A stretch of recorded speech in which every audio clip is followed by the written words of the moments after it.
ঢাকা ৮ আসনের প্রার্থী তার ভাগ্নের একটা কল রেকর্ড আমরা পেয়েছি, সেখানে তিনি ঠিক একই কথাগুলো বলছেন, যে সেটা আমরা আপনাদেরকে একটু শোনাতে চাই। সকল বাতিল ভোট, আবার বলতেছি, সকল বাতিল ভোট কিন্তু প্রেসিডেন্ট হোসেনকে চ্যালেঞ্জ করে এগুলো প্রমাণ করতে হবে। এগুলো কিন্তু খামখেয়ালি এগুলো হবে না। প্রার্থী কিনে কিন্তু সব জায়গায় দেওয়া সম্ভব না। একটা কেন্দ্রে আসছি মিলে সব জায়গায় দেওয়া সম্ভব না, হয়তো আরো দুই একটা জায়গায় দেখতে পারবে।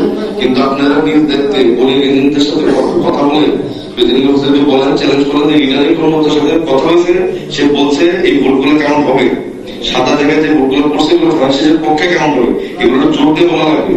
জিনিসটা কিন্তু খামখেয়ালি করলে আমরা মানে আমাদের সবার লস, আপনারও লস, আমার লস।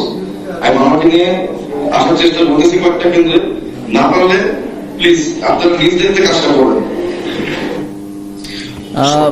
এই রেকর্ডটি আমরা পেয়েছি, যেটা প্রমাণ করে যে যে ভোটগুলো ফল্ট হয়ে গেছিল, বাতিল হওয়ার কথা, সেই ভোটগুলোকে ধানের শীষের পক্ষে ঢাকা ৮ আসনে কাউন্ট করা হয়েছে।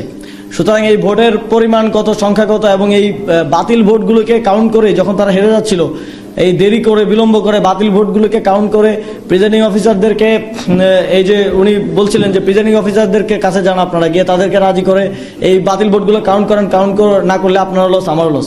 সুতরাং এটা স্পষ্ট প্রমাণ যে এখানে বাতিল ভোট কাউন্ট করে মির্জা আব্বাসকে বিজয়ী করার এক ধরনের ষড়যন্ত্র হয়েছে। আমরা এই আসনের ভোটগুলো খুব স্পষ্টভাবে আমরা এই রিটার্নিং কর্মকর্তা এবং প্রিজাইডিং অফিসার যারা এখানে আছে তাদেরকে আর ভরসা করতে পারছি না।